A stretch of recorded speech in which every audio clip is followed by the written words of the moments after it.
there's something to be said.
Okay.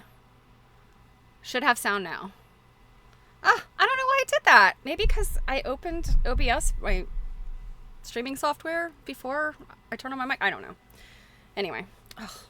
You know, my bangs. I think I should probably just grow them out. Anyway, I hope you guys are having a wonderful week. Like I said before you could hear me, it's hot. It is hot here.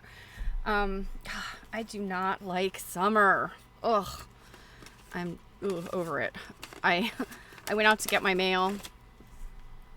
It was just like, this wall of hot hit me.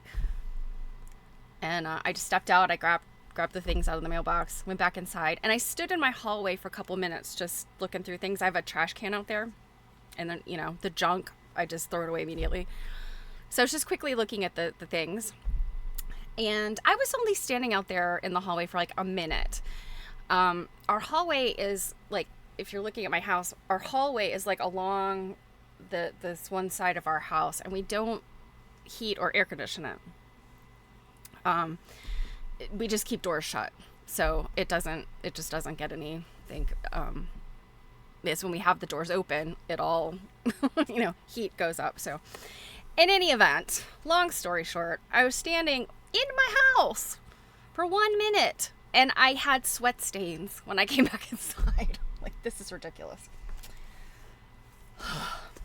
So, you've already said curse words today. Same, Druid, same. Yeah. Well, let's not burden ourselves with summer any longer. I am currently in the air conditioning. I hope you all are too. I do remember when I was in college living in an apartment where I had no air conditioning. I was on the 7th floor, and we had this stretch of 20 plus days of 100 degrees or hotter. And this was in 1995, in like August of 95. And I remember I had like one of those big Papasan chairs, and I would sit in that, and I had a spray bottle that I fill with water. And this is probably so dangerous. Like, I probably could have been electrocuted, but I set a fan down towards the end of my feet, and I would just spray water at the fan and get the mist. And then I had 2 cats at the time. My cats would come and join me. Now, these are animals that you just had to pick up the spray bottle and like point it at them, and they would be like, oh, no thanks. I'm not going to keep doing the bad thing I'm doing. But that summer, they were like, we don't care. Bring it on. So anyway, it's not the worst summer I've ever had, but that one was. Okay. What are we doing today? So so those of you that are hanging out with me and Jill to read this fabulous book, Quilt Nerding, The American Quilt, you know that we got started, and Roderick Harakov, who's the author, he kind of talks about, just very briefly, really great summaries of fabric and fabric printing technology and the colors, the various colors. And so, as we were talking last night, Jill had mentioned one of the books, and or maybe it might have been over the weekend when we were talking. Jill had mentioned one of the other books that's, you know, really juicy with the the fabric prints, and it's this. This is a tome. I mean, you look how thick this is. This was one of my splurges last year. It's Kent State University Press, and it is not only very I don't want to say academic, because I always feel like when you say academic, it's like, oh, the writing is hard to understand.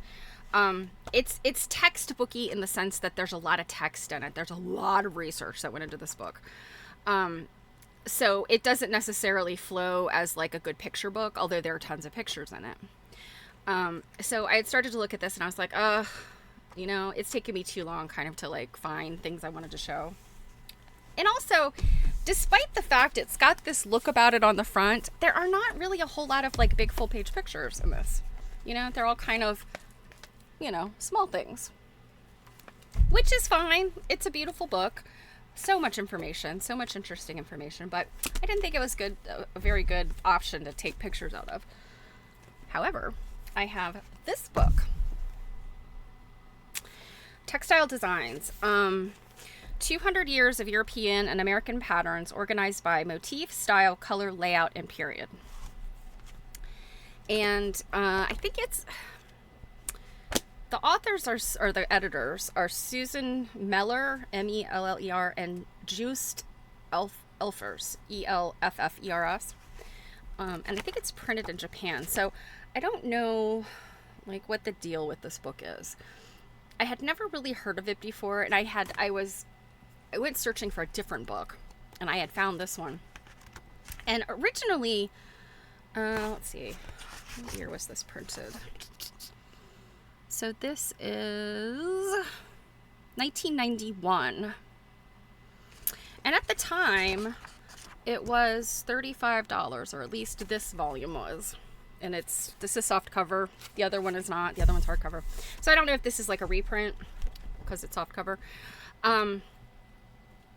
This was I think $35 was probably a lot of money in 1991 for a book. But I think that's kind of a good deal for all the pictures it has in it. And I mean, they are just these gigantic, beautiful full page pictures like this. So I started flipping through this and I'm like, oh, well, there's a lot of things we want to look at in here. So most of what I'm going to show you comes out of the floral section. There's a little bit out of geometrics. And I think there might be one or two out of the end part that kind of gets into some ethnographic stuff. I think it's a I don't know, it's a pretty good book. I got it, let's see. I guess I got it from like thrift books or, you know, one of those, Abe, something like that. I know I bought it used, certainly, but I don't know when and I don't know how much I paid for it. So sorry. But if you would like to track this book down, I mean, I highly recommend it. It's beautiful. So here's the info from the front of the book. So the way that they organize it is maybe not as helpful for studying, like if you're studying periods. But I kind of like what they did. So like, for instance, because I didn't take pictures of everything. They start off with the florals, and then they're like the first ones, like all over one directional. And these happen to be from the 1930s and 1900s. So blue resists. These are from 1700s. You know, so it's like kind of in no particular order as it comes to date. It's the fabrics that match the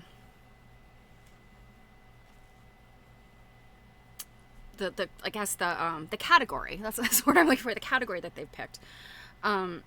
So I kind of looked for things that we have been looking at, some of these categories, because the pictures are so beautiful. They're so big and beautiful. So with that, the book is heavy. So I actually have the captions on my phone. So I thought we could go ahead and get started. And unfortunately, my phone was scanning some of these pictures, and I think they might be out of order. So I'm going to do my best to not make this a big mess. But let me share my other screen. Get right into it. Okay, so this first picture, let me get into my, I actually had been planning to look at stuff at the Cooper Hewitt. I have such a hard time saying that. Cooper Hewitt. The Cooper Hewitt Museum, Smithsonian. I thought we could look at some of their stuff. They have all these swatch books like this. And I was starting to look at that, and I was like, you know what? I kind of think the pictures in this book are even better. So, let us start. So the caption on this one is, this is a pattern book of about 1810 to 1820 from the studio of an Alsatian, which would be France, textile mill. Contains mostly turkey red designs painted in gouache. So what this would be the artwork versus the actual samples of fabric. So these are the artwork samples. So you see a lot of this in this book, and I'm guessing some of the swatch books that we see at these museums also might, in some cases, be the artwork versus the actual cloth. It says the designs have been pasted in at random with no consideration as to direction. It is impossible to determine whether these patterns were ever actually printed on cloth, but if they were, we know that they would have been block printed on cotton to be fashioned into women's clothing. This is a popular look of the period and a specialty of several Alsatian print works. So you actually got a lot of different things going on here. You got a lot of turkey red. But in terms of categories, you've got other stuff going on here. And we're going to be looking at some of these. You've got the rainbow or fondue prints. Paisleys are their own special thing. These French provincial, they're called, I'm blanking out. In the next slide, I think it'll tell us. It's mignonettes, I think is what they're called, these little bitty things. So we've got a vermicular here. We're going to learn about that. Okay.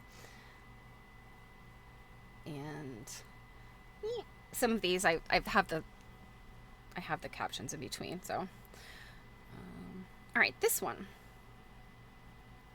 So around the middle of the 19th century, mainly in Paris, businesses were formed to meet a rapidly expanding international demand for swatches of the latest European fabrics.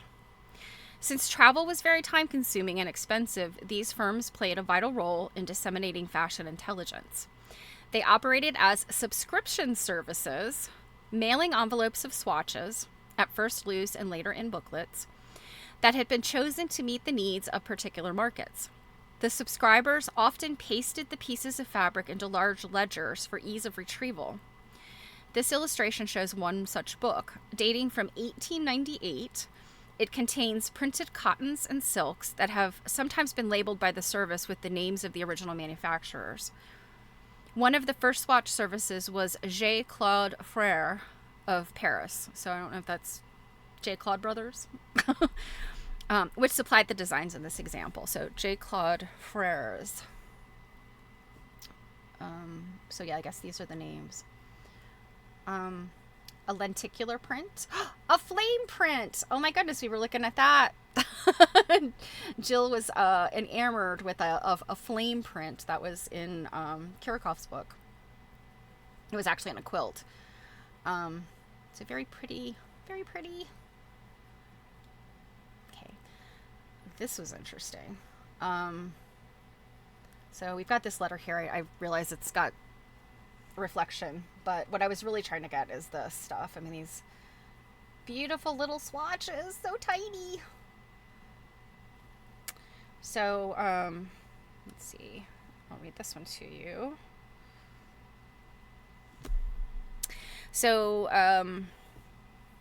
on June 18th, 1791, a Nantes, Nantes, I never know if I'm saying that right, Nantes textile firm dispatched a rather petulant letter, which is reproduced here, to the great textile printer Christophe Philippe Oberkampf. We've heard Oberkampf's name a lot. Very well known within technology and the fabric making, the fabric printing.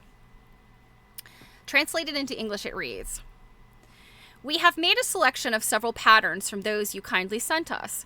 In accordance with your letter of the 11th, we would appreciate your sending them to us as soon as possible, along with those we requested in our letter of the 6th. Do not use a pallet, since the postal coach remains very expensive. We are sorry that you have nothing better or prettier to offer us right now at the price of 5 sols, SOLS. I think is that a French? I think that's a French currency. The taffetas have too many errors. Your very humble and obedient servants, Bitu Père et Fille." So it's Butier.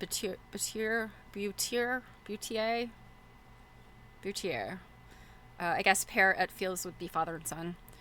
And along with their order, to be sure they received the right patterns, the Butiers returned to Oberkampf snips of the swatches he sent them, which is what we see on the right-hand side. Similar letters are still sent today, or faxed perhaps, and surely were written centuries earlier. So that's funny. This book is 1991. So they're pretty plain fabrics, although we see some things here, some interesting things. We see some Lane's lines, lots of polka dots, some madder prints, I guess potentially indigos. Okay. This one I just love because it's like, ah, so cute. This is the one I think where they had this label. They're called mignonettes. Let me see. I think I may have missed taking the picture of this. So, okay. So this illustration shows one page from a book containing several thousand small paintings in gouache of patterns in the French provincial style. So this is French provincial. Dated 1821. It was either from the Oberkampf print works I can't even pronounce this, Joy and Josas, outside Paris, or from an Alsatian textile mill. This was a particularly popular look in France, where such patterns were called mignonettes. So I guess a mignonette, I can't think of what that might translate to. I don't think it's miniature or little or, I don't know, pretty, tiny, cute, I don't know. Little prints, something like that, I'm sure. But this is the kind of stuff, like, you see this especially in period costume. A lot of, even here in the U.S., Revolutionary era, colonial era, you saw women wearing, blouses and, layers of things, but you would see things like this, these sort of house coat sort of things that they would wear. You'd see them in prints like this. Oh, Druid has some details for us. Okay, so the historical coin, the sol, or the sou, historically the sol, later commonly called the sou, was a key unit of currency in the Kingdom of France and the Ancien Regime, tracing back to the Carolingian era under Charlemagne. The traditional monetary system was organized as follows: a livre equals 20 sous, a sol equals 12 deniers. Yeah, okay. Yeah, that's funny that okay, so the denier was a small silver coin used in Western Europe during the Middle Ages. The coin was first introduced in the Frankish Empire in the 7th century. Interesting. Circulated through France, Italy, and the Crusader states, taking its name from the ancient Roman denarius. Now, the interesting thing is denier, or denier, I don't know, however you say it, denier. The name denier is a textile term. I think it relates to like canvas and denim, with denim also, a French word, denim, of Nîmes. Yeah, so I really should have learned to speak French. I took Latin in high school, which it was helpful, definitely helpful. But French is much prettier. Yeah, these are wonderful. Get those. They're so charming. And these colors are so beautiful. You know, Oberkampf was really known as this amazing print work. So if this is Oberkampf work, you know, it's no surprise that it's so beautiful. Okay. All right. So none of this is coming out in the right order. We'll get to block prints at some point, as well as blue resist. These are chintz borders. I don't know. Oh, so irritating that this stuff did not come through in the right order.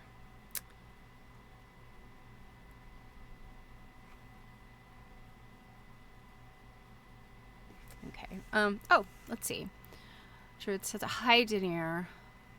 Thick, heavy, and extremely durable fabrics, often used for backpacks, luggage, and heavy-duty outdoor gear. Okay? Yep. Yep. So it's like weighty, thick stuff. A high denier would be challenging on your scissors. Okay, well, so bear with me a sec. Let me find what I'm actually looking for here. I think it's this.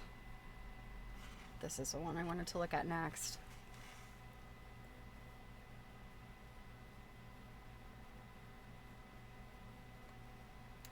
So these are block prints, I think. Yes, these are block prints. I think these, though, I wanted to look at these in particular because these are pretty sophisticated block prints, I would say. You know, I know often with quilts we'll look at those the chintzes, you know, and these are chintzes, but I don't know, this one I suspect is probably painted. This is probably not printed, but you can see this one is printed. You can see how it's offset a little bit. I mean, you can tell that's a block print based on this sort of stuff, how it's not quite perfectly registered. You know, it's close, but not quite. And you have those little tiny dots. Those are usually by their little nails that would have been hammered in. Those were used in roller prints as well as block prints, called picotage. So yeah, this little teeny tiny seaweed type design. You know, I mean, this to me is sophisticated in my opinion.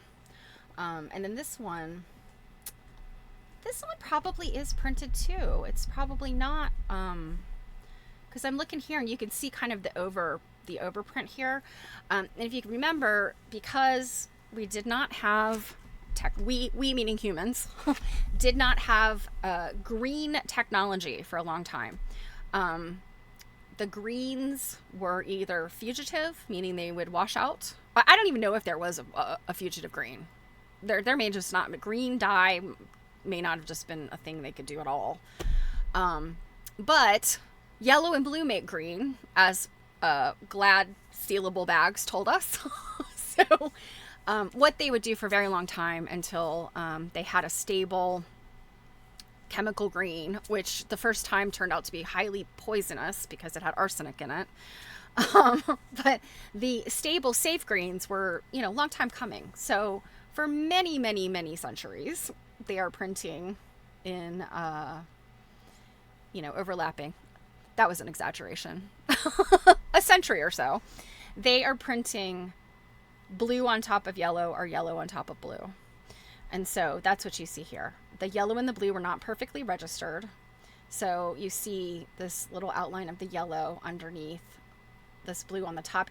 And when you look at it, it's not really a true green. It's like a very dark sort of khaki green, kind of bluish khaki green. It's, Druid's got some intel. Okay. While ancient civilizations dyed textiles using natural plant matter like nettles and buckthorn berries, these faded quickly. Yep. Oops, it's gonna let me stretch my, there we go. Okay.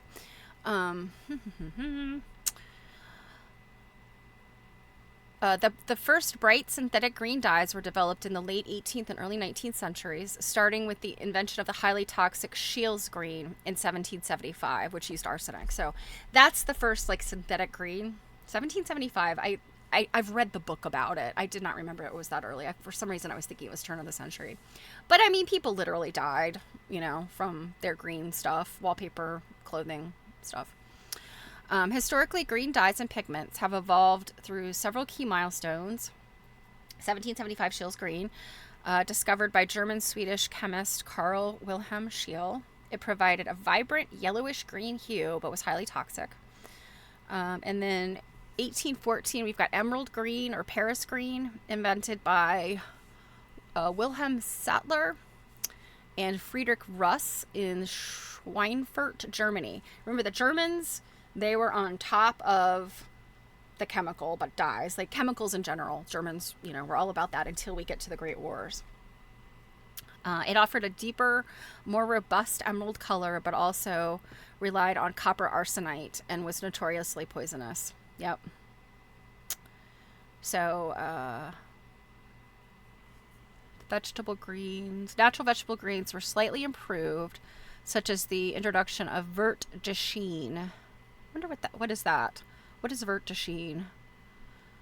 But safe, stable green dyes weren't widely available until after World War I. So I'm guessing the doughboys were not wearing green. They, World War I, they were wearing brown, I guess. I try to think about those uniforms that I've seen in museums and stuff. So, okay.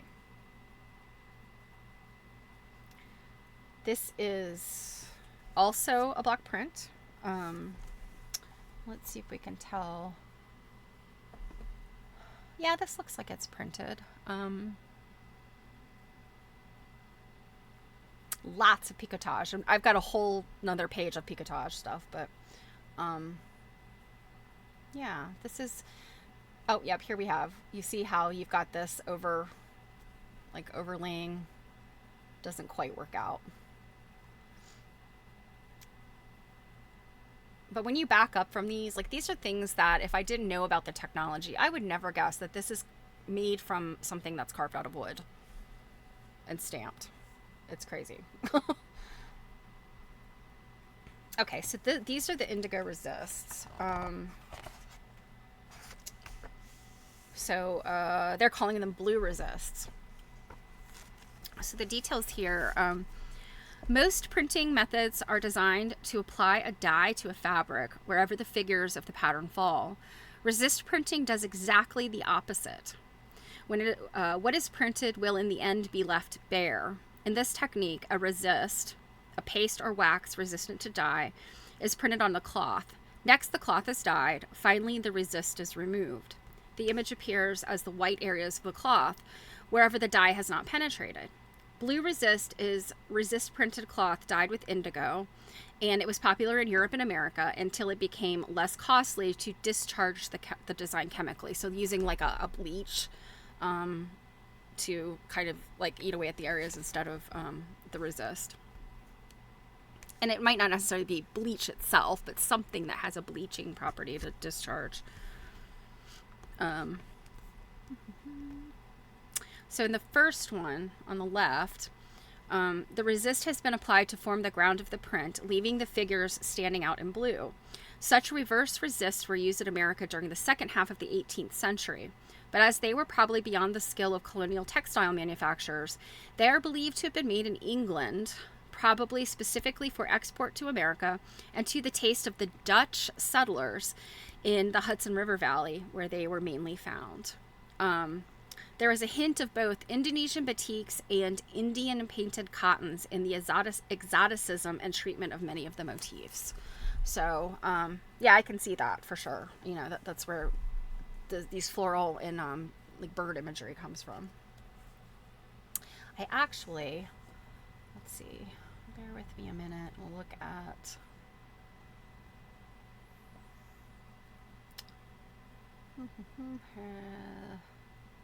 is this it?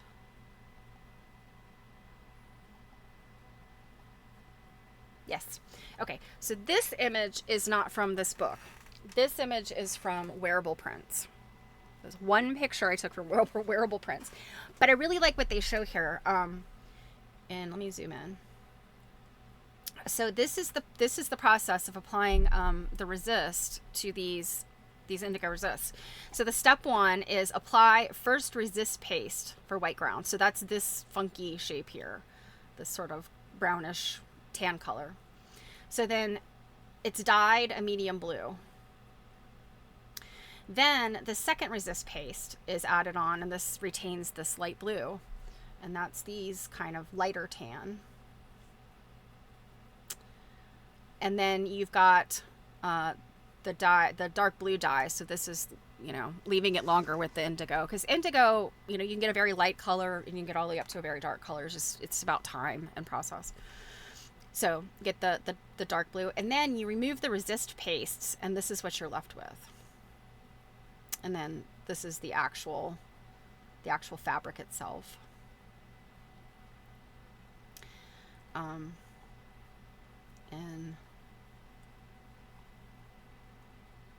you can see it's kind of clunky, you know, compared to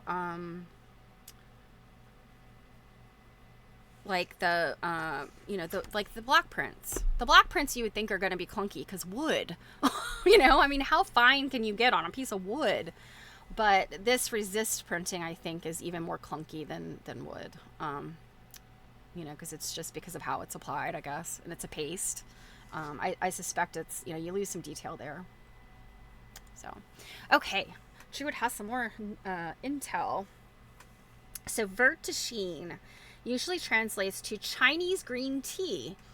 It most frequently refers to traditional tightly rolled green teas like gunpowder or chunmi that are heavily exported to North and West Africa, where they form the base of traditional mint tea.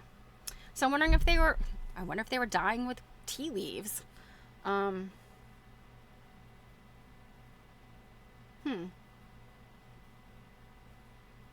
Interesting. It seems like it's probably, if that's what they were using, it's not stable, you know, and I can't imagine that it would have been a very dark green, but okay. Back to this.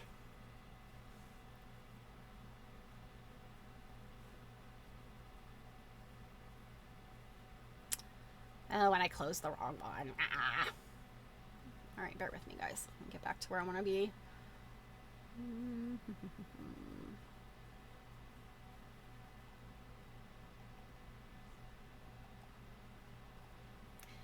For some reason, my mouse does not want to work today. There we go. All right, so these are chintz borders.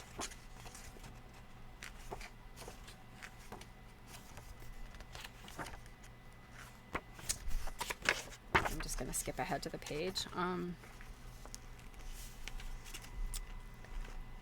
So these, the top is maybe France, maybe England.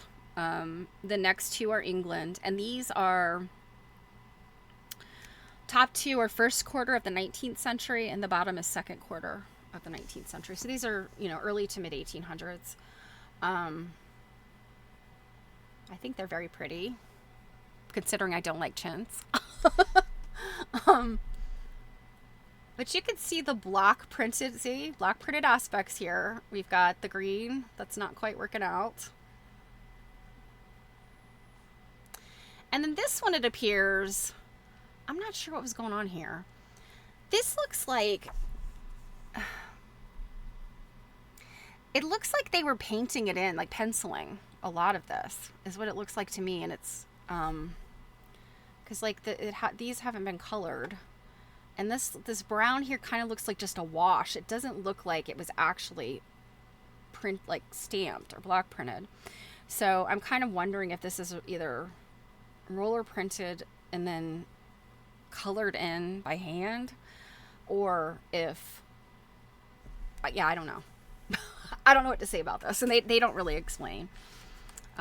They just say these designs were printed in long linear runs that repeated the same border patterns as many times as possible from selvage to selvage.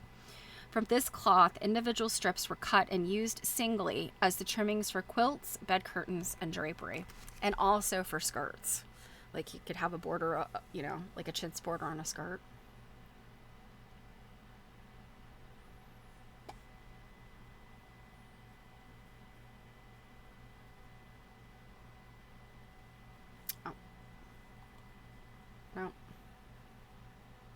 Okay. Cinnamon pinks. You might notice that these are alphabetical. Alphabetical topics. So cinnamon pinks, or double pinks.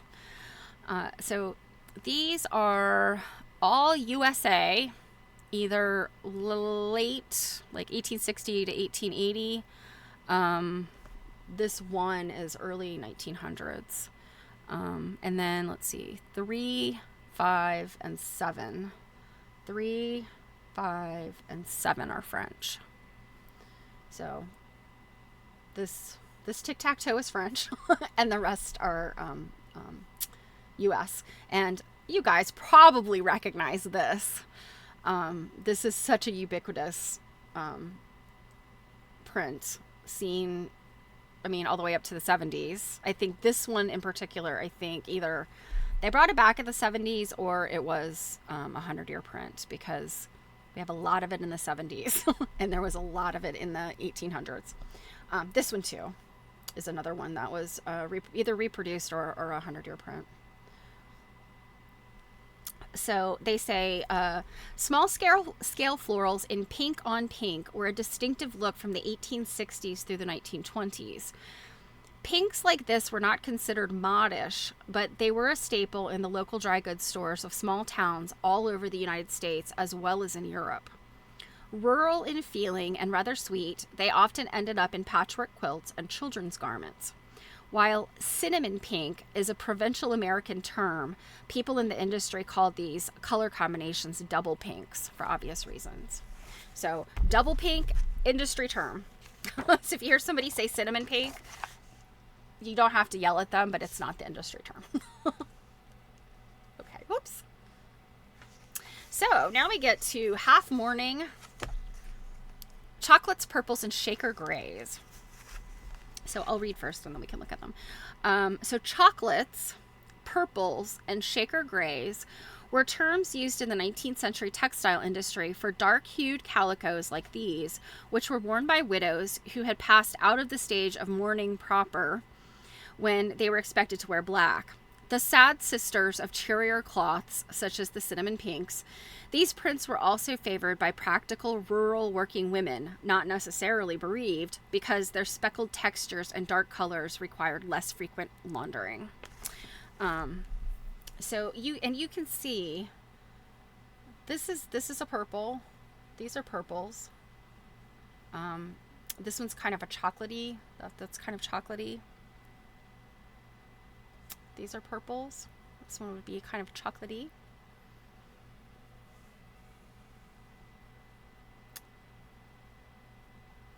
And then we have all the grays. Although I think there's a lavender. This is a lavender up here, I think. Well, they're saying silver gray. So it's kind of, to me, at least in the book, I realize it looks very gray here, but in the book it's almost got a little bit of a lavender cast to it, but I guess they're saying all of these are silver gray. Interestingly enough, I have an outfit, I think it was a little dress, that I bought at Target in like the early 2000s. I still have it somewhere because I saved it for the fabric after I outgrew it. But it is pretty close to this print, I would say. It's little like berry type things and then little flowers. The flowers are different, I think. They're a little bit more shaded. But yeah, I thought that was so interesting when I realized what I was wearing. I realized it after I stopped wearing it, but what I had been wearing a morning print. It's very interesting.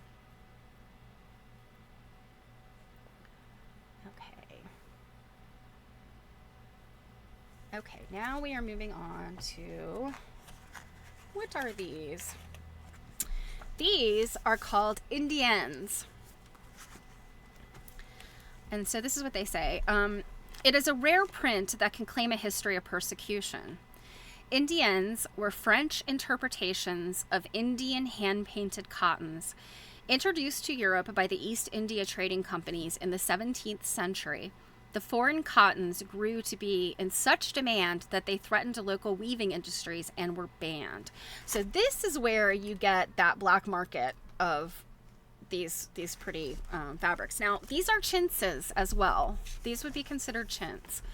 But I think that like it's the scale and subject matter, I think, that kind of pushes it into this category of Indians. Like they're very specific, like, you know, looking at them, these are from India, or they're supposed to look like they're from India. Let's see. In France from 1686 to 1759, and in England from 1700 until about 1764, they could be neither imported nor worn, which, you know, that doesn't stop people. Accordingly, they became immensely popular, even though in France the punishment for breaking the laws included the death penalty. Oh my goodness. Death penalty for wearing something pretty.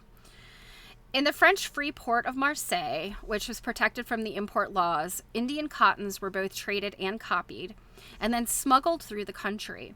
Since they could not be worn publicly, they were worn in private, lending domesticity the pleasure of the illicit. Even after they were legalized, they remained in great demand. Indians became a specialty of Christophe Philippe Oberkampf, and survived the French Revolution to endear themselves to Napoleon and Josephine. Very interesting. And then here's another one. This one I think is interesting because the background is, you know, this brownish. I don't know if it's originally supposed to be black. Maybe it was supposed to originally be black, but to me it's like this deep, deep, dark chocolate brown. And then you have these very Indian looking, you know, peacock, very Indian looking flowers. And you could see my quilt back there. Probably my feet are in some of these pictures. Okay. So we're back to some indigos. So these are not resists. These are just plain indigos.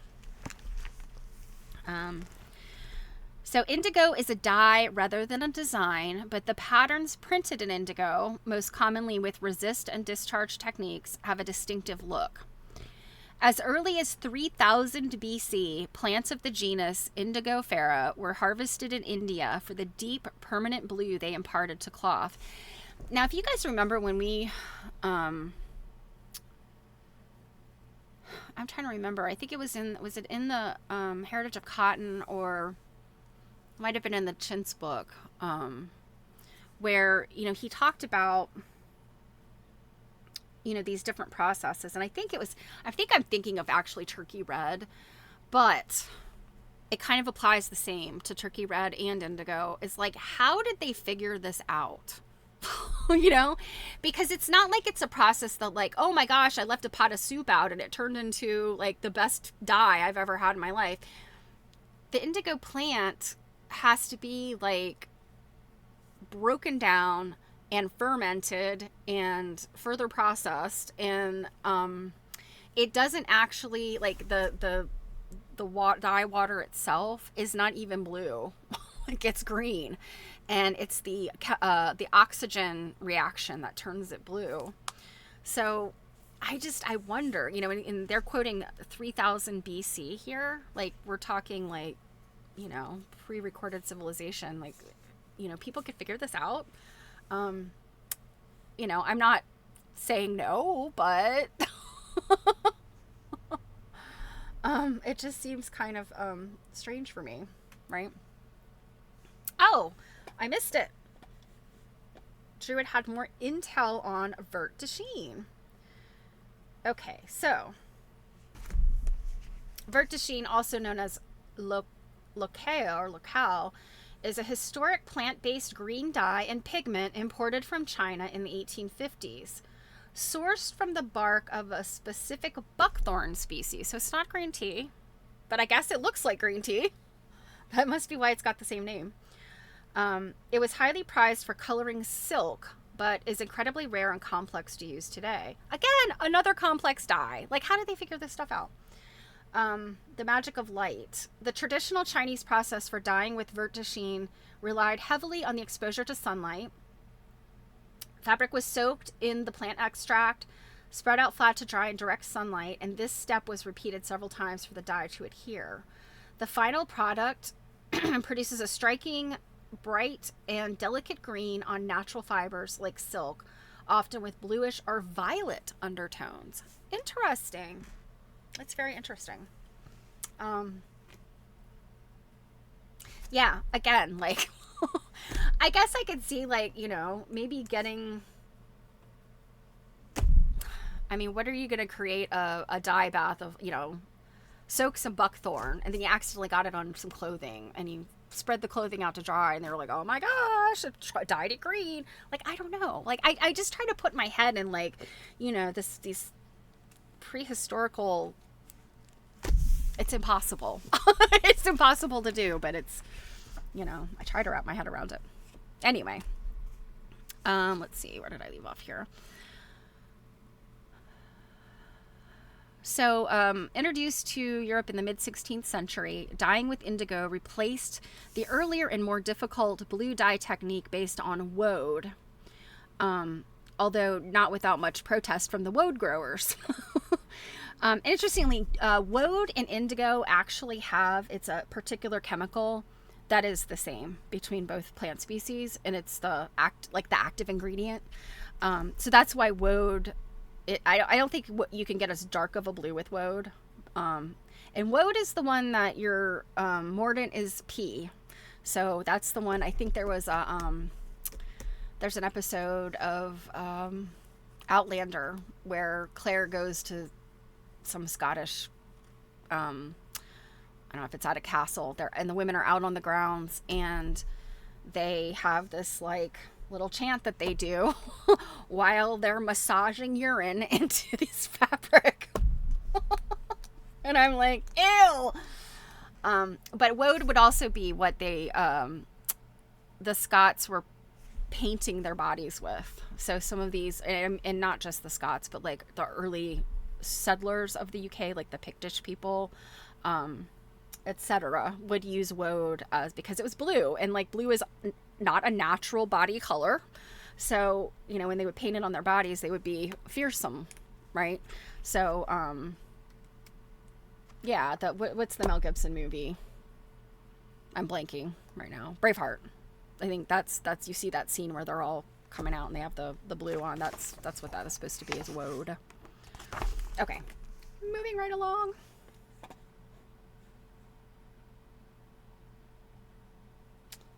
So here are some more indigos. This one's got so much white in it. And then this what I'm thinking is probably a lighter color. So there would have been this resist here of some sort to make this, to stay white. And then your next resist would be after this is printed. Or dyed, I'm sorry. So after this was dyed a paler color, then that was, greater resist put on, and then these were allowed to be dyed, the background allowed to be dyed. I like this. I think this is interesting because it looks like ribbons. Okay. So, what do you think these are? It's a dye stuff. If you guessed madder, you are correct. These are madders. So the root of the madder plant, Rubia tinctorum, produces a vegetable dye that has been in use since the ancient Egyptians.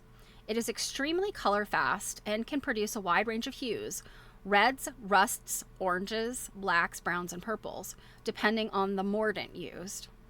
Also, the dyeing process is relatively simple.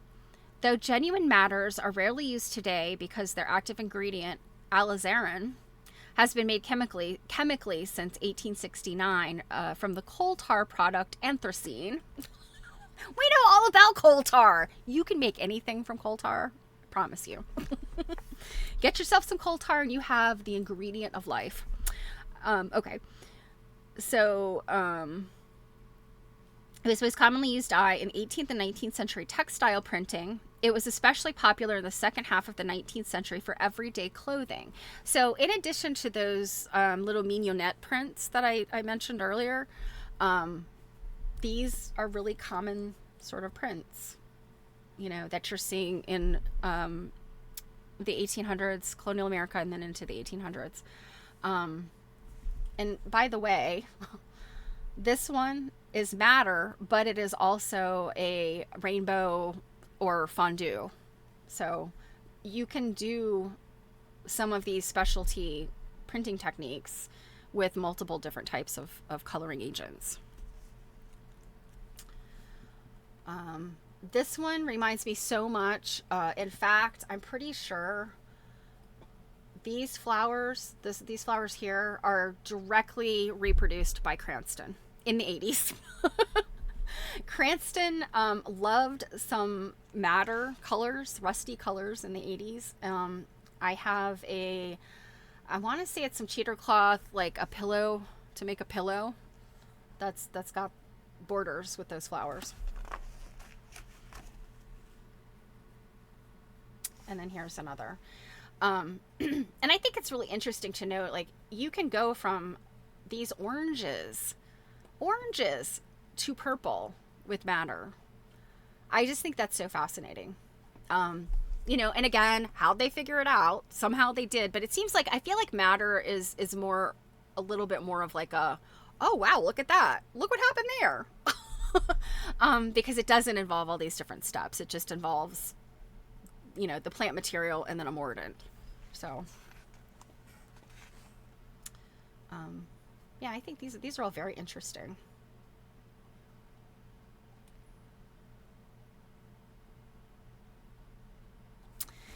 These, now we're going to see, provided I don't run us out of time, these are called mill engravings.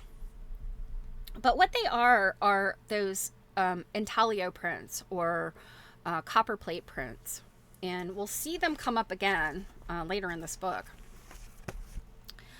But let me read you what they say. The printing method based on steel engravings was employed when a small-scale design needed very finely defined detail.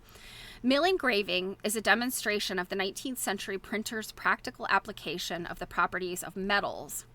Steel is very hard and difficult to engrave, but it is durable and accepts fine line work. Copper is softer and more easily engraved, but a finely etched pattern soon wears away with use. The engraver's solution was to engrave the pattern by hand on a small soft steel roller. Now, soft steel is steel that has been essentially softened by heat, and it has not been re-hardened using the hardening techniques, which is often quenching. You heat the steel up. I mean, I'm sure you've seen like blacksmith kind of stuff where they're banging away at a piece of metal and then they quench it in water, or it's actually usually oil. So soft steel has not been heated to the particular point and quenched to make it hard. And what's really interesting is like very fine knives, like those very expensive kitchen knives that like chefs use and stuff. They go through a process where the backbone of the knife is very strong, but softer than the blade of the knife, which is harder, but it's brittle. So it's those knives, they require like very delicate work to make them one type of metal on one side of the knife and another type of metal on the other side of the knife. Basically, like it's the same metal, but it's treated differently is what I'm trying to say. Anyway, I digress. So yeah, and so these mill these mill things, so the roller, called the die, was then set in a machine where it revolved against the mill, a second soft steel roller of equal size, to which it transferred. Okay, so the mill is a second steel roller, to which it transferred the pattern in relief. After being hardened, the mill was then rotated against a large copper printing roller to impress the pattern, and the process was repeated again and again to cover the entire copper surface. The actual printing of cloth could then begin. If the engraving began to wear thin, the copper roller could be turned off, meaning ground smooth, and re-engraved from the original mill, or the mill could be reused with a new design altogether. So it sounds like they were using kind of a multiple steps. It seems like they were not using the original engraving. That's kind of interesting. I didn't realize that. So here we have, and you can see how fine some of these lines are. And what I think we would have called this picotage, the little tiny nails in a wooden roller print or a block print. But I think in this case, they are actually engraving lines or engraving dots. So you just get this much, much different looking surface, much finer. This one's interesting. This one looks very dystopian for some reason. I don't know why. It looks like some type of illustration. But these are like seaweed patterns. So fascinating. Another seaweed-like pattern. And here are more of them. And you might also notice they are not in a wide range of colors. They are either in one color or two colors, but rarely two colors. They are more often just in the one color, like this one's two colors. And the colors are generally like red, blue, purple, black, or brown, I think is typical. I mean, you obviously see there are other colors here, but I guess there's just a typical plan they had. These seem to me maybe later. They're a little bit more sophisticated. Okay. Ooh, what do we have here? If you said ombre or rainbow or fondue, you would be right. And the method for doing this is actually in wearable prints, but I think Florence Pettit gets to it in America's Printed and Painted Fabrics. So I decided not to pull it out, but there is a specific process for how these are done. They do not do this today because it is so intensive, but basically like they would load the printing ink or the printing material on the roller, and then they would wipe it away or load up with another color. And so you had to manually do this across, these rollers. And it's just, it creates this really beautiful, interesting prints, but it's very, very manually, involved. And coming from block printing, and then they've moved forward into, very fast printing methods. I can see this was a little bit of a flash in the pan, perhaps, until they had technology to make it look like this when it's not really done that way. But look how gorgeous these are.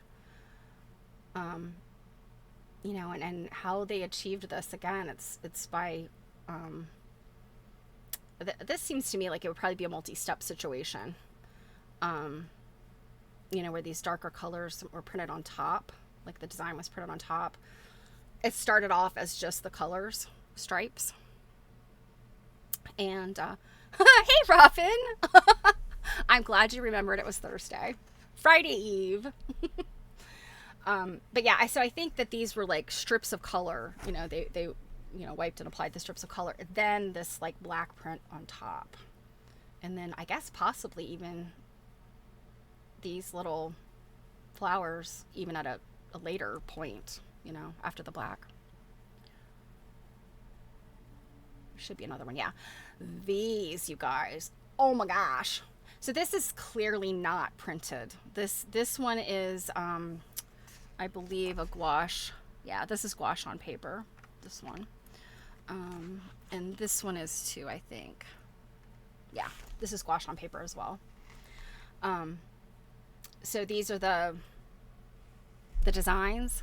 But wow, you know, we do not make stuff like this anymore. And even if we were to make something that's a reproduction of this, they would not use the same technology, so it wouldn't look the same.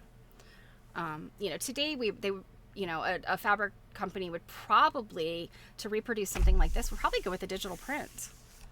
You know, yeah, they are beautiful, aren't they? They're just breathtaking. So I really like this one, this red and gray. Okay. I've mentioned this word a bunch already today, so any guesses? Any guesses? If you said picotage, you'd be right.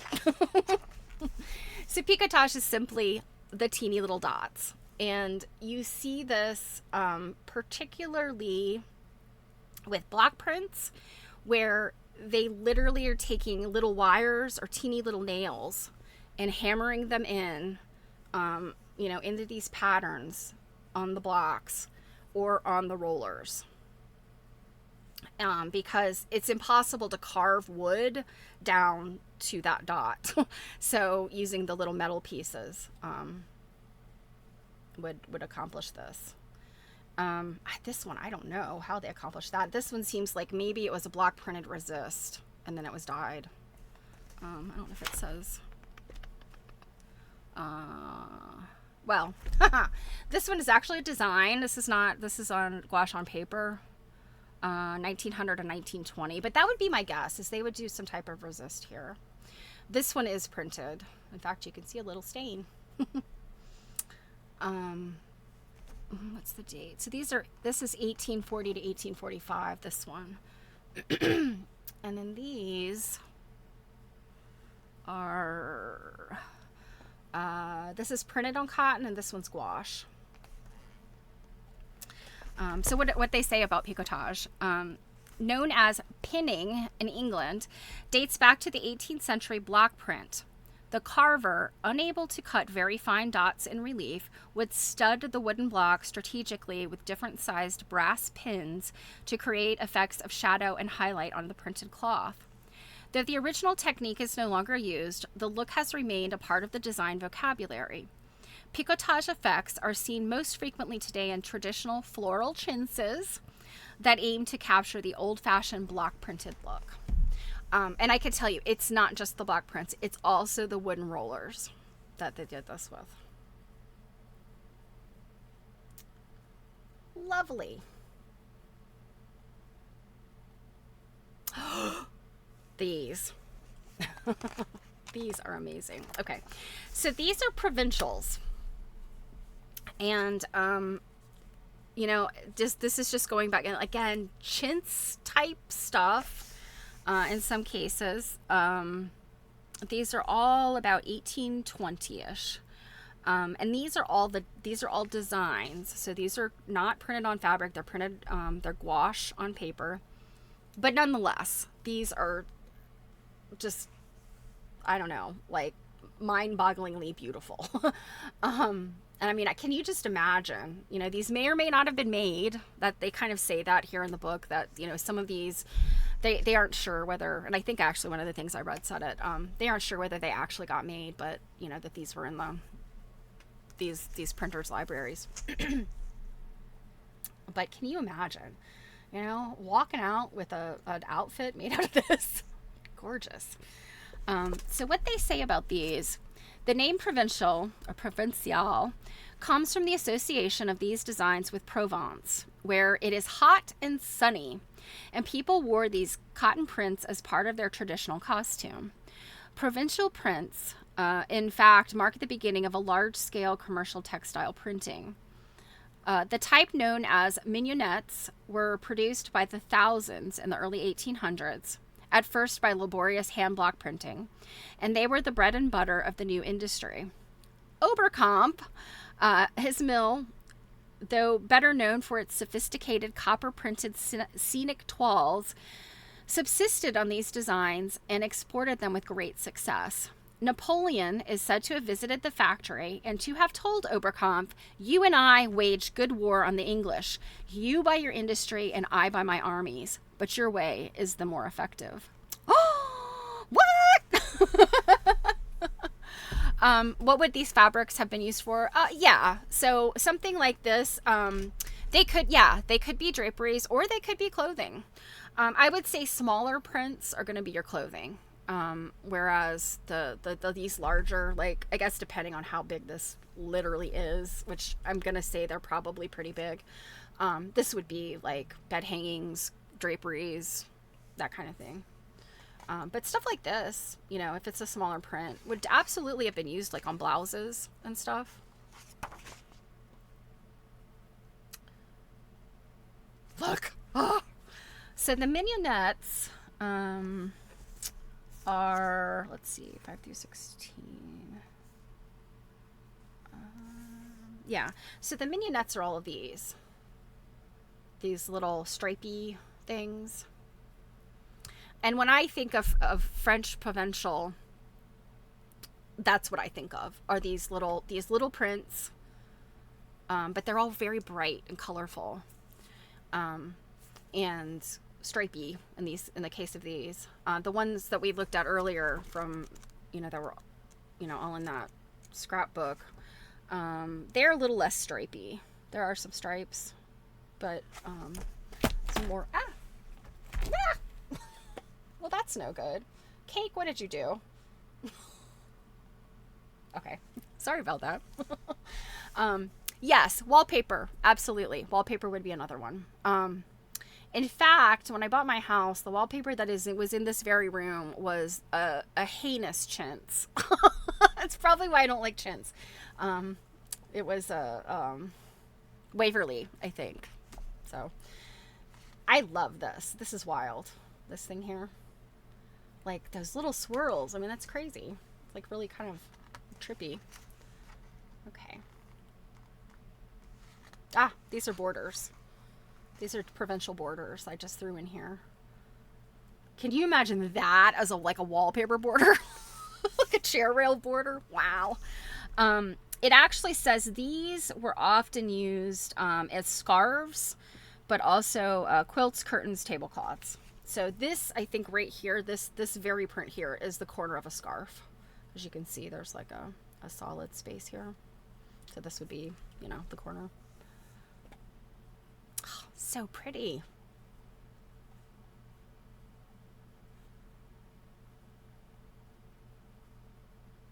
Okay. I put these in here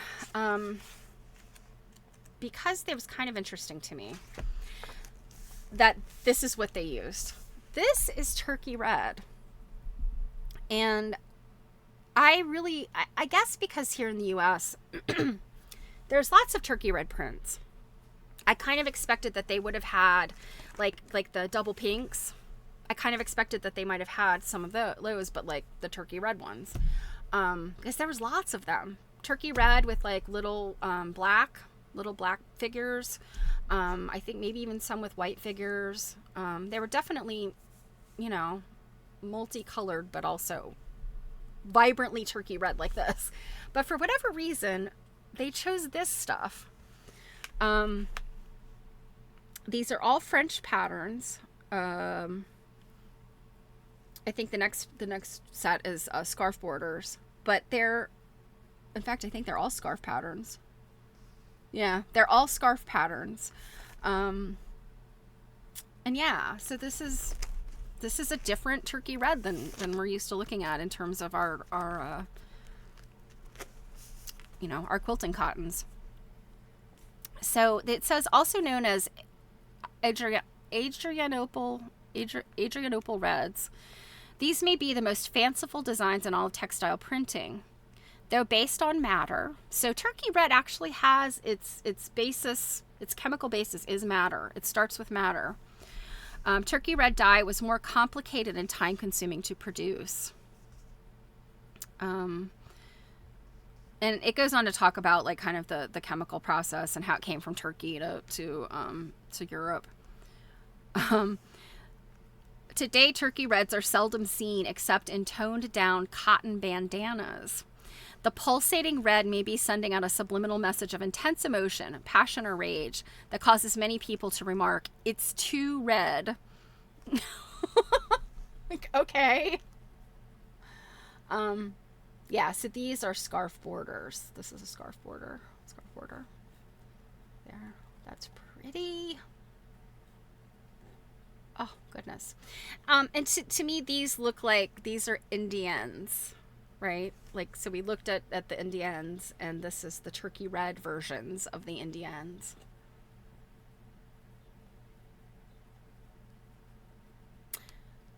More matters. So these are the geometric matters. This is the geometric is the second section of this book, and I only pulled a few out, so we're kind of getting close to the end here. I thought these were very modern looking, and that's why I pulled these as well as the first set. Now these are all 1800s, so there's one that's as early as 1840, but the rest appear to be like 1860, 1870. There's an 1843.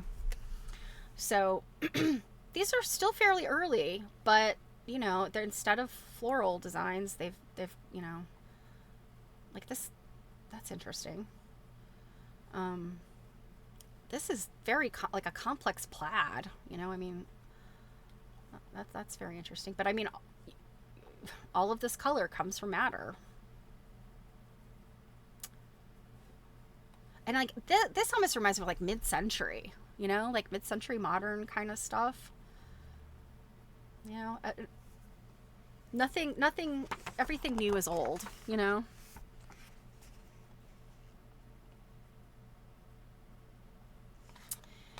So these are geometric indigos.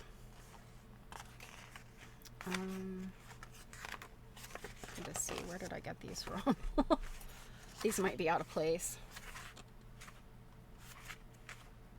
Yeah, I don't have. I think these might be out of place. Yeah.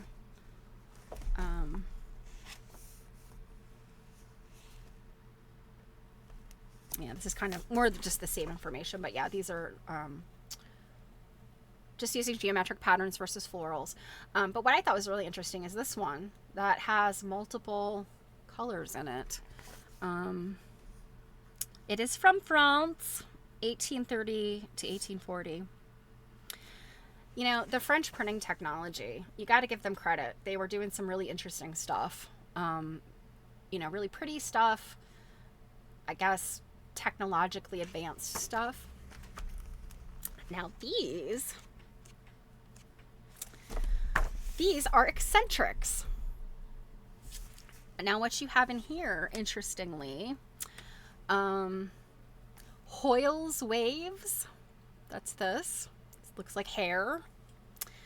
And then we've got Lane's nets. These two right here. I think this might be a Hoyle's waves too.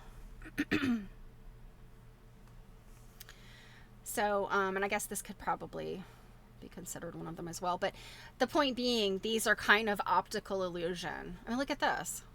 That's made to look like, it's kind of wrinkly. It's made to look, funky. I think this stuff definitely in the 90s was reproduced or of some version of it or the idea of it, because I know I had some stuff like this. This one's really fun. All right, eccentrics. This one. If you said, oh, vermicular, you would be right. These are vermicular prints. And 1880s. In fact, I think, let's see, one of these is 1850. The rest are between 1800, or I'm sorry, 1880 and 1900. So vermicular was around for a little bit. But, you know, you look at it, it's like a wandering, meandering quilting line, right? That's, you know, what I think we would associate it with today, even though we also have reprints of this type of fabric, but we also, you know, you look at that design and it's kind of like, oh, it's the meander, you know, in quilting. But this says, the ancient Romans used the word vermiculatus to describe a pattern inlaid as if with the tracks of worms. So vermiculars are wormy looking. The coral-like design has endured for centuries. Carved into stone as a surface ornament in architecture, it passed into Western tradition of fabric design. Reinforced by the popularity of Indian palampores, where similar motifs appear as background fillers, but it is little seen in 20th century cloth. The origin of the word from the Latin vermiculare, to be full of worms, may suggest why squeamish modern designers avoid these patterns. But they don't! Surprise! Okay, so this is, we're kind of in the home stretch here. So these are commemorative fabrics, and you guys know I love these. This specific one is 1892, so this is the World's Fair. Should be the Columbian Exposition, I think.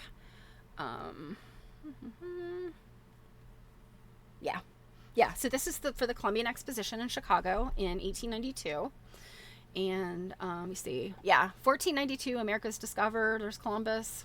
There's, I don't know, one of the ships. 1892, World's Fair, Chicago. We got George Washington. We've got the Statue of Liberty. We've got all the states that are currently states at this point.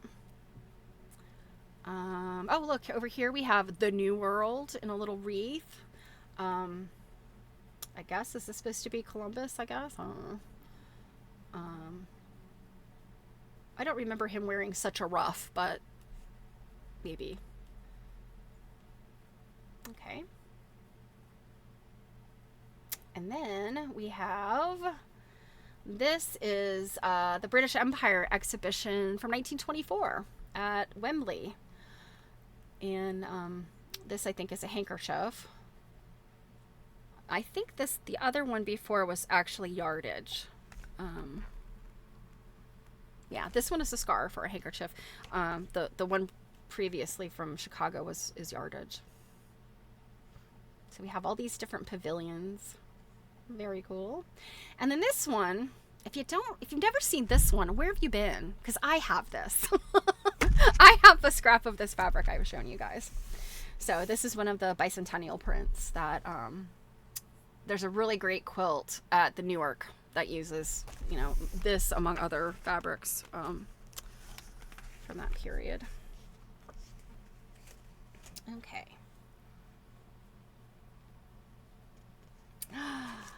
I love this. Coral and seaweed. So what they say, these motifs were popular in the early 1800s, declined, and then reemerged in the last 2 decades of the century.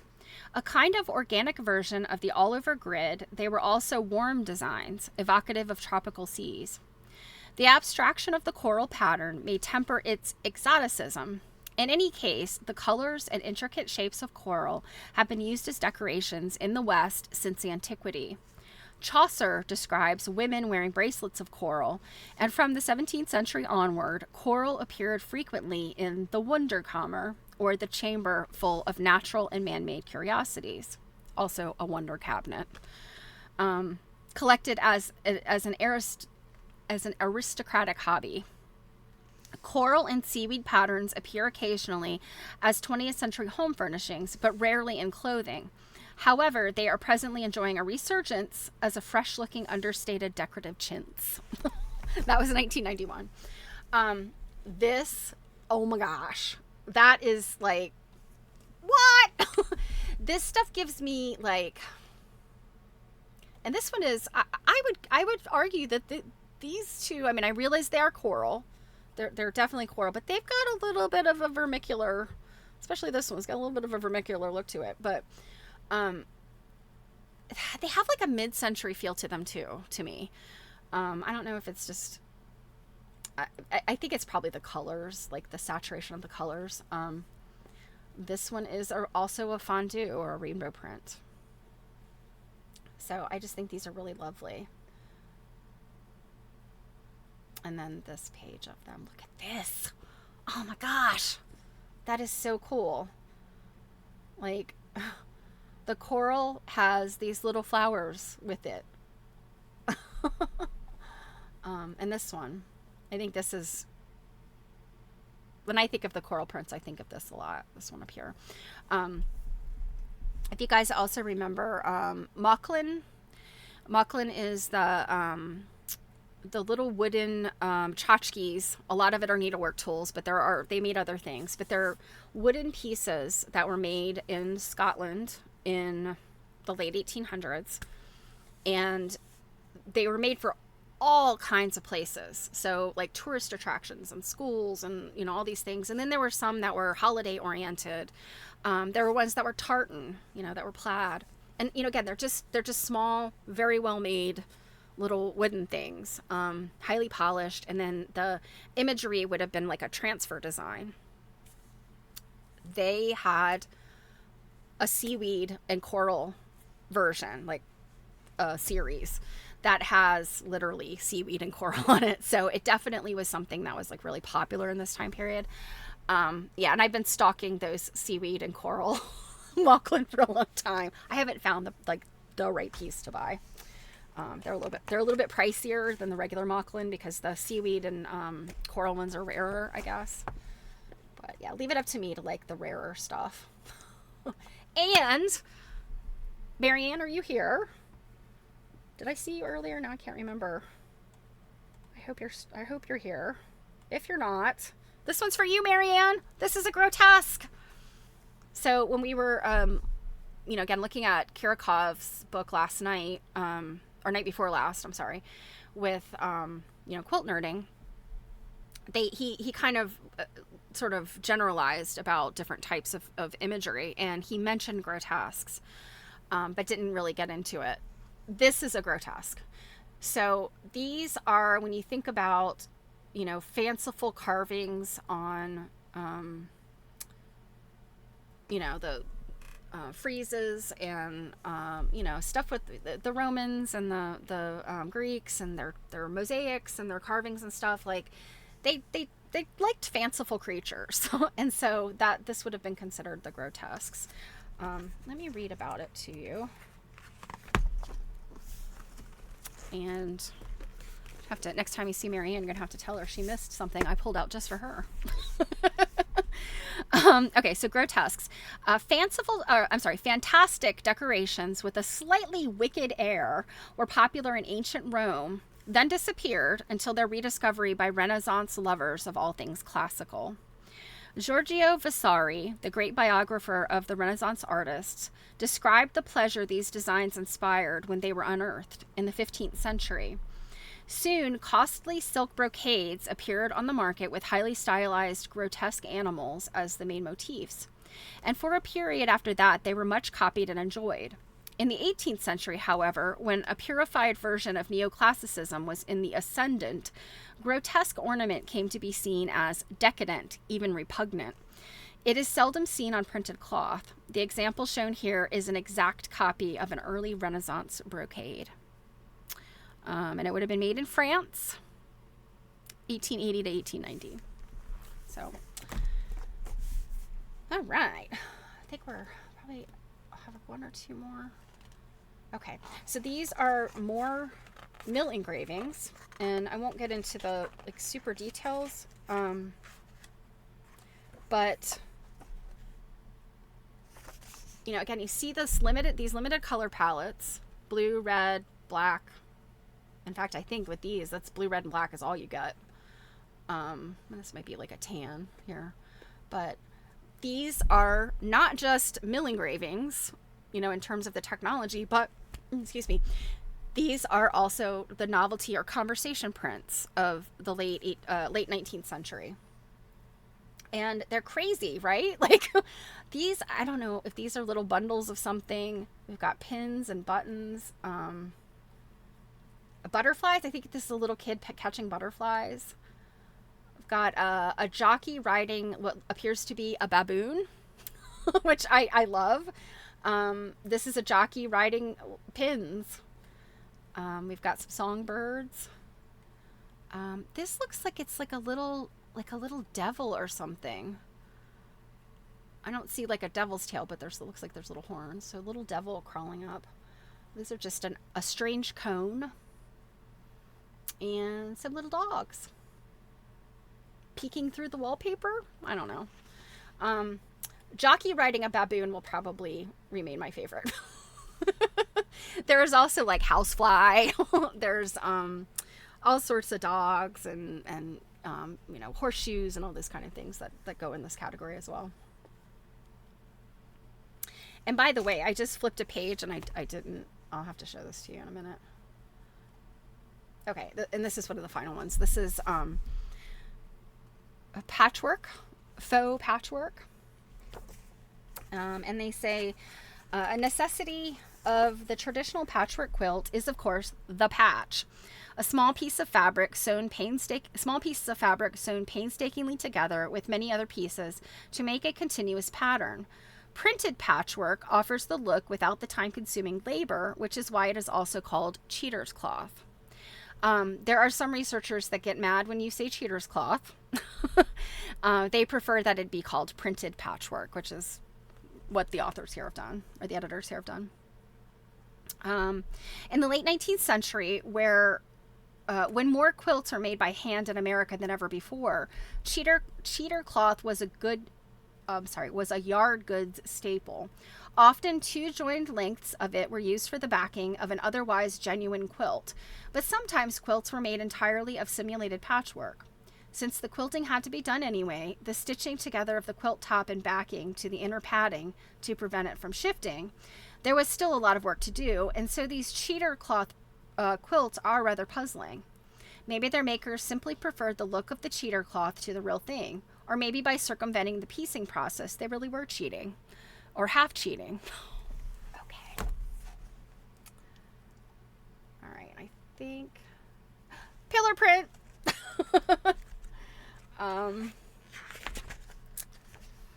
So popular for curtains and bed covers in England from about 1815 to 1830, pillar prints made a wide stripe pattern representational by relating it to architecture, giving it the joints, depth, and decoration of the neoclassical column. The pillar is never straight and unbroken. Here, for example, it is softened with flowers. While they never caught on to the rest of Europe, imported pillar prints sold well in America and are often turned into whole cloth quilts. Or just quilts. Okay, and then I already showed you guys this. So that's the end. So I wanted to show you this though. I did not take a picture of this, but oh, look at this. Insects. I'm pretty sure this is like a gouache rendering. I don't think that this is actually printed on fabric. But oh my gosh, isn't that wild? It gives me all kinds of joy. It's got that kind of Indienne look, but it's also, it kind of, gosh, I don't know. There's a lot going on there, and it's weird, and I love it. And it is gouache on paper. 1810. These insects. 1810. 1810. Can you believe it? Wild. Now, this one, much less interesting, is 1944. All right. Well, I hope that was interesting. It was interesting for me to go through. Oh, this book is falling apart. It was interesting for me to go through that book today and take pictures for it this morning. All right, so we've got a little bit of time to jump into Florence Pettit. You know what? Before we do that, it was a good mail day today, even though it was so hot. I nearly died getting the mail. Piecework. The fall issue of Piecework is out. This is their museum tribute issue. They send out, for subscribers, they send out the digital copy first. And I got that the other day, but I downloaded it, but I really did not have any time to look at it. So I'm looking forward to that. And then Quilt Folk, Washington, D.C. issue. And it's interesting as nobody in here am I like really closely, you know, like friends with, but there are people in here that I know of them. I know them. I know who they are. And I'm kind of like, thought you lived in Virginia. I'm not trying to give anybody a hard time.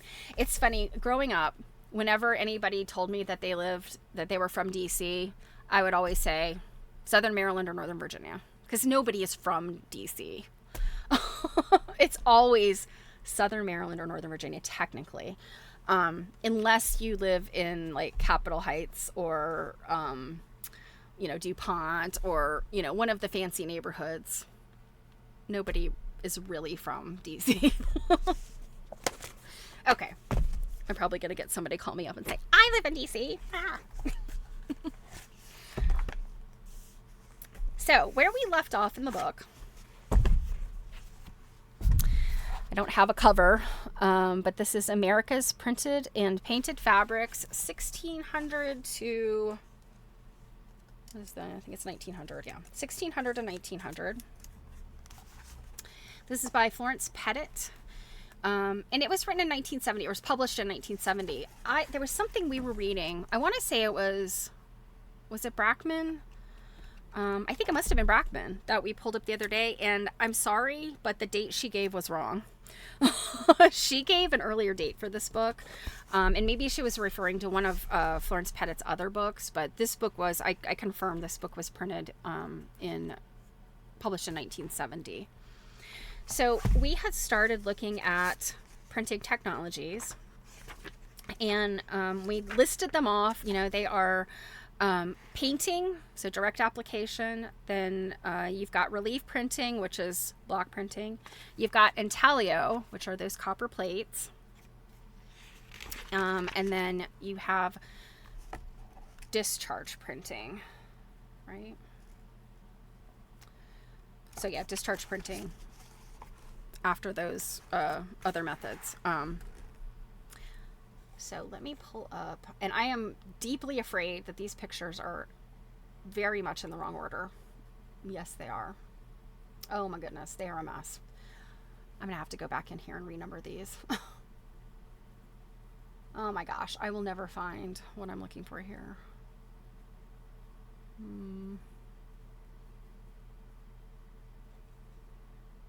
Is this it? Nope.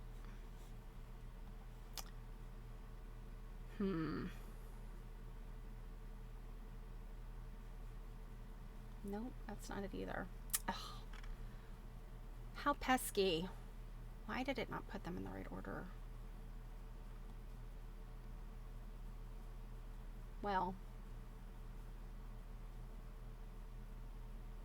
I'm wondering if I even uploaded this particular picture at all. I'm not seeing it.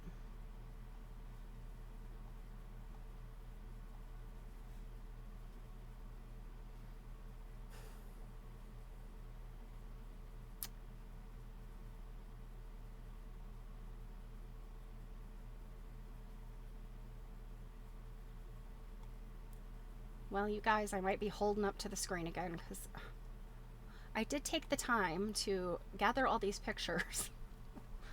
And my computer and my phone were not in agreement about what they were going to do.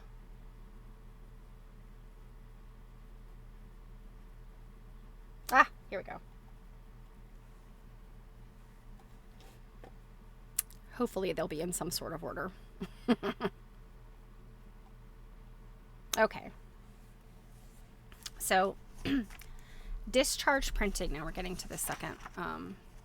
So direct printing is painting, relief printing or intaglio, and then discharge printing then is the second subject.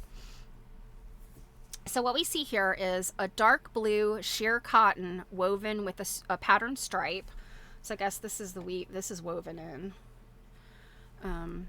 Discharge pattern in white. Arnold Printworks, 1870, not 18. And this is from the Museum of the Rhode Island School of Design. So she says discharge printing. This is a process of removing color from cloth after it has been dyed. Chemicals with a bleaching action are printed on dyed cloth. Then it is processed so that the dye comes out or is discharged where the bleach was printed. This gives a white or undyed pattern on a dyed ground. It has much the same appearance as a resist print. Commercial printers today use the discharge method often. It has been done in many forms since the early days of printing and can be combined with other methods of multiple color printing.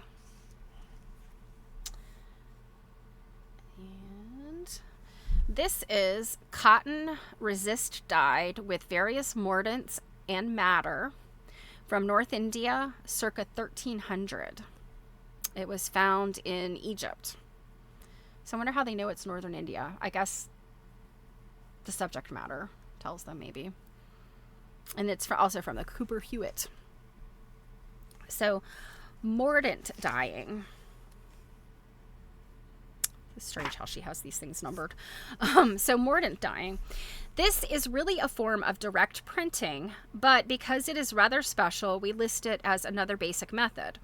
Colors applied in this way are called raised colors. Mordants are chemicals with two properties. One, they are fixers of color, and two, they make cloth receptive to dye. Some fabrics can't be dyed or printed at all without first using a mordant. One or more of these substances are printed on the cloth in a pattern. Then the cloth is dipped into dye. Only the receptive printed parts will soak up the dye or raise it and become permanently colored. Colors will wash out of every other part.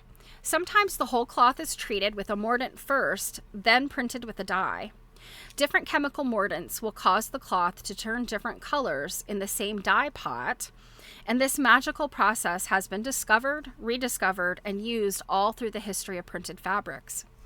Many substances serve as mordants, including the many forms of metallic oxides, tartaric, acetic, and sulfuric acids, and lime in various forms. Resist printing or dyeing. Let's see if this next picture. Yep. So this is Egyptian wax printed and dyed cotton, 13th century. Resist printing or dyeing. This is mostly a hand process and consists of a sealing off or coating of the cloth so that it will resist dye color in a pattern. These are sometimes called dipped colors. Starch pastes or waxy stuffs are hand painted or printed from blocks on the white cloth in a pattern. Then the cloth is dipped into dye, fixed, and the paste or wax is washed or melted out or scraped off. The pattern is thus left as white cloth where the paste or resist medium was applied, and the rest of the cloth is colored. Repeated wax printings and dye baths may follow.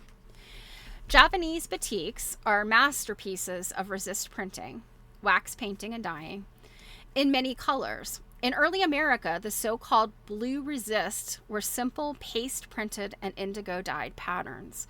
And that's, I showed you the little schematic from Wearable Prints that, showed those steps. Cloth also may be sealed off by being tightly tied in patterns with waxed string, or it is sometimes tied around pebbles or pegs, then dyed. This resist method is called tie-dyeing.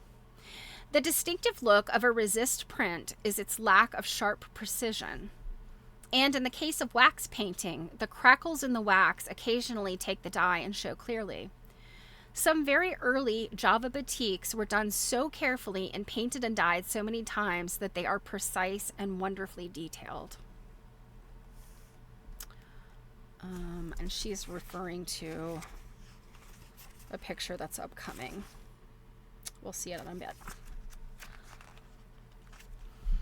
The 4 basic printing methods, direct, discharge, mordant dyeing, and resist printing, are used sometimes alone, sometimes in combination in accordance with whatever method will work best on the cloth fibers. Cotton and linens can be printed without mordants, but are sometimes treated with tannic acid first. Wool and silk almost always require mordants, although wools are seldom printed. In the early days, trial and error was the way to discover printing secrets. Now, fiber technology and dye chemistry are of utmost importance to the industry. Most of the processes are an effort to make colors fast, a problem that has been the fabric printer's biggest headache for thousands of years. The ancient printer used all sorts of substances, juices, and liquids, among them cow dung and their own urine, to fix colors. I would rather wear white or drab clothing than to have to deal with cow dung. And I'm sorry, it seems safe to conclude that some things were tried in true desperation. The dyer's skill was regarded as a sort of magic. He himself had no idea what made it work. In the Holy Land, the dyer's skill was held in such high regard that the workers were freed of a requirement to have clean hands for certain ceremonies and for eating. Although, dear goodness, you would hope that they cleaned their hands before they ate, because I think many of these mordants they're dangerous. Through the years, knowledge of dyeing increased, and by 1900 it had become a fairly exact science. Even today, however, when synthetic dyes are controlled from start to finish by the scientists, colors sometimes fade or run, and some venerable cloth fragments dyed centuries ago and now owned by museums still magically retain their bright color. Hand printing process. Designs may be applied to cloth by hand or by machine in several ways. The first and most used method of hand printing was block printing. Today, the most used process is silkscreen printing. Seldom used methods are stencil, batik, tie-dyeing, and painting. Since the invention of roller printing about 1785, most fabrics have been printed by power presses with metal rollers, which originally printed 3 or 4 colors and now as many as 16. We describe all these methods here briefly as an introduction to descriptions accompanying each photograph. So number 1, hand block printing. Let me go on to the next picture. Okay, so hand block printing. This is a process of applying colors onto cloth, bark fibers, skins, etc., from an inked block onto which a design has been cut. This is the oldest, slowest, and in many ways the finest method of fabric printing. I would not call it the finest. Although there are some fine fabrics, but I would say that definitely the intaglio printing is where you get really beautiful things.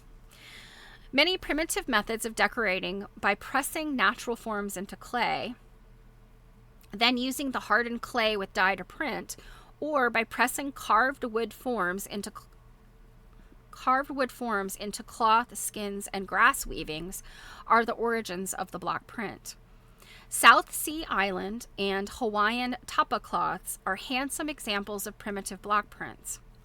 For these, a pounded out sheet of inner tree bark was printed with carved wooden blocks dipped in vegetable dyes or juices. The long-lasting fibrous sheets served as an all-purpose cloth for household and decorative uses. American Indians printed small block patterns on some of their baskets using carved turnips dipped in dye or juices. So just like your potato printing that you did when you were a child. Blocks for fabric printing may be solid wood, solid metal, metal fastened to wood, felt glued to wood, or a combination of these. The color can be anything from berry juices to a mixture of dye and paste. Gum tragacanth,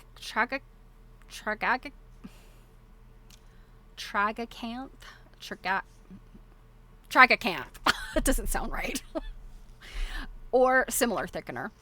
In our century, the color is sometimes an oil-based ink and the block is carved linoleum.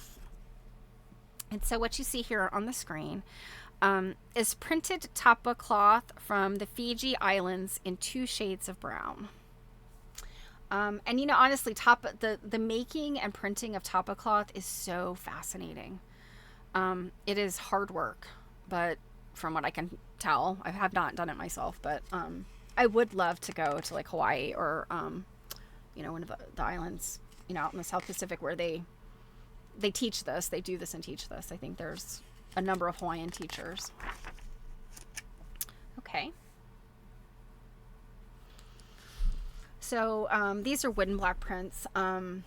So the top one is a wood printing block from Isfahan, Persia, 17th century. It's, she says the size of the printing surface is 5 inches by 7 3/8 inches. The thickness is 1 3/4 inches. So, I mean, it's about yay thick, but a fairly big. I mean, 5 by 7. And then this bottom one, 2 adjoining prints made on cloth from the Persian block shown above. Ah, so this is the print, and then this is the block, and then this is the print.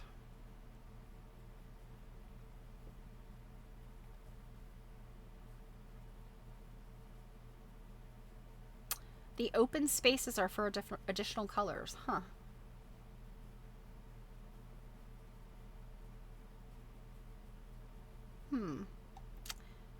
Something about this doesn't look quite right.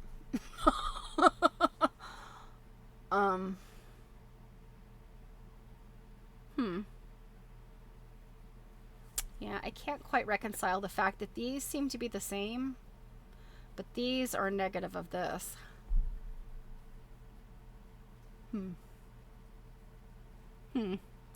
Not sure.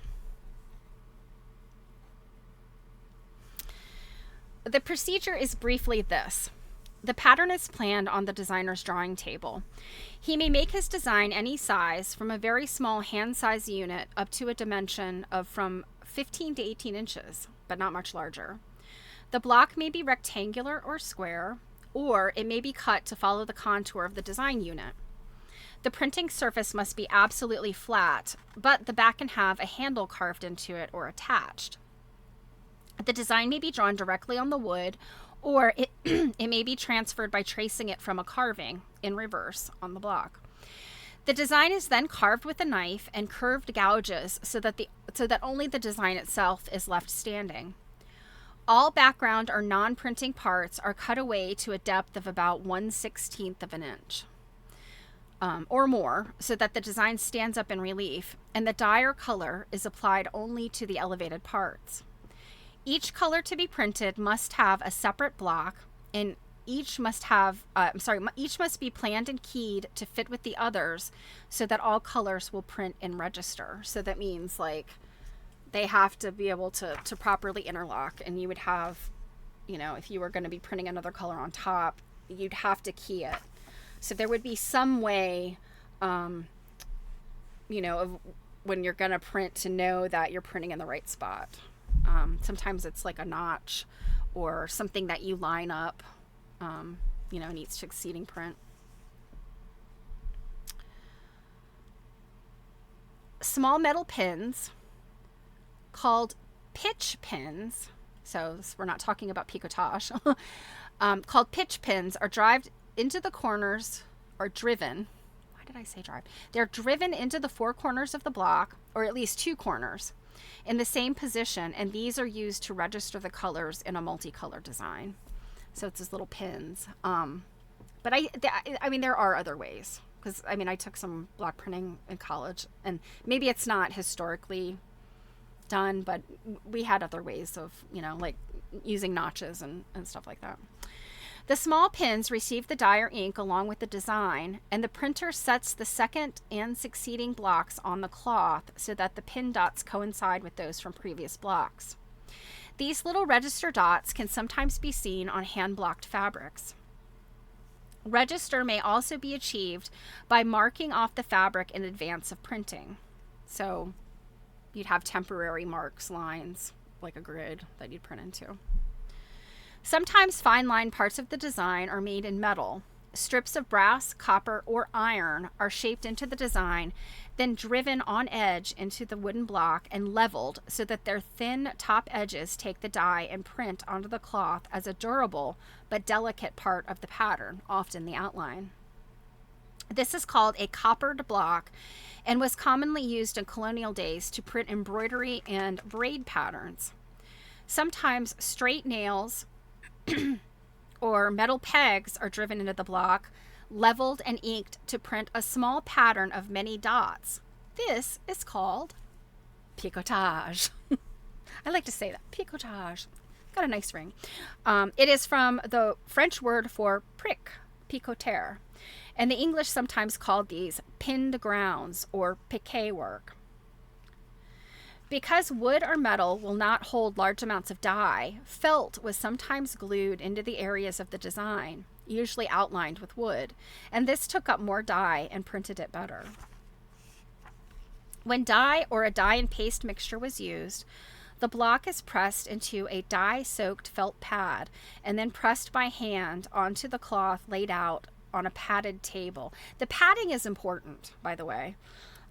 Because it is very difficult. And in the case of like intaglio and some of the roller printing, you also have to have pressure. So it's not just, stamp, stamp, stamp. You have to have pressure, and there has to be a little bit of give. So think about like when you're writing with a pencil, you really do want your paper on a very hard surface. But if you're writing with a ballpoint pen, it's a little bit easier if you say like put your piece of paper like on top of a magazine where you've got a little bit of give, and your ballpoint pen writes better than on a hard surface. Kind of like that. Let's see. The die will print quickly upon contact, so this does not require much pressure, and the blocks may have a handle or inset handholds carved into the back. If ink is used, it is rolled onto the cut surface of the block with a gelatine or rubber brayer. Then the inked block is hammered against the cloth with a rubber or wooden mallet because more pressure is required. Heavy and slightly rough cloth like Belgian linen requires more pressure in printing than organdy or lawn. The inking and pressing or pounding are repeated for each impression of each color until the whole length is printed. This is direct relief printing in its simplest form.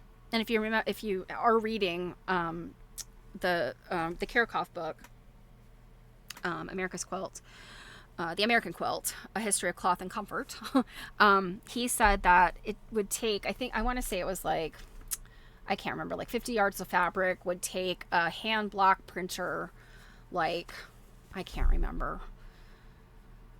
It was something like, I don't know, 15 or 18 hours worth of work. And with a roller printer, that exact same printing would take like a minute and a half. So it's, there's a lot to be said for the physicality of printing with hand printing with blocks. A dry textile is used when printing with dyes, but for oil inks, cloth is sometimes moistened before printing. Then it may be steamed to fix the colors, stretched and dried. As mentioned before, an already dyed fabric may be block printed with bleaching agents to discharge the color in a pattern. It may be printed with wax or paste, then dyed as a resist pattern, or mordants may be printed before dyeing to produce different colors in one dye bath, all from a relief block. Direct block printing gives well-defined colors, but pressure and position may vary, or the amount of dye will differ from print to print, so that the pattern has some unevenness and hence an unmistakable distinction. The hand cutting of the block, the slow, careful printing, and its subtly variegated and imprecise look make hand-blocked prints uniquely beautiful. In an attempt to speed up printing, a complicated device called the Paratine press was invented in 1834 in France by M. Perrault. It printed 3 or 4 colors from small blocks attached to a flat-sided post moving on an axis, but it proved to be ungainly and was soon abandoned. Attempts to mechanize the process by mechanically routing out the blocks and arranging overhead carriers for them during printing were tried, but never proved to be an improvement. So-called India prints, done by hand in many colors from wooden and copper blocks in Europe, were the first famous block prints produced in quantity, and some of them also had colors painted in by hand. French and English 18th century block prints now seen in museums are among the most beautiful and valuable fabrics printed by the block method. And I can tell you, the Smithsonian, it appears to be the Cooper Hewitt, the Winterthur, some of these institutions have amazing stuff. Really, really beautiful stuff. Where did I just leave off? England still produces some yardage of hand-blocked linens. The English, French, Indian, and other European methods all used dyes. The ink method was first used with engraved plates, but for fabric printing, it is primarily a 20th century development. To the confusion of the buyer, some Old English hand-block designs have been reproduced on engraved copper rollers and are turned out in quantity by machine. They are labeled English block prints, which suggests hand printing, but they are not done by hand at all. So, caveat emptor. All right, so we will leave off there, and we'll get into stenciling next, and batik, and seldom used hand processes. So, I hope you guys have a fantastic weekend. I don't think we have anything going on this weekend. Yeah. So I will be back on Monday. Business as usual. So yeah, stay cool. Hopefully no major rainness, I hope. Fingers crossed. So you guys take care. Stay cool. And I will see you on Monday. Mwah! Bye!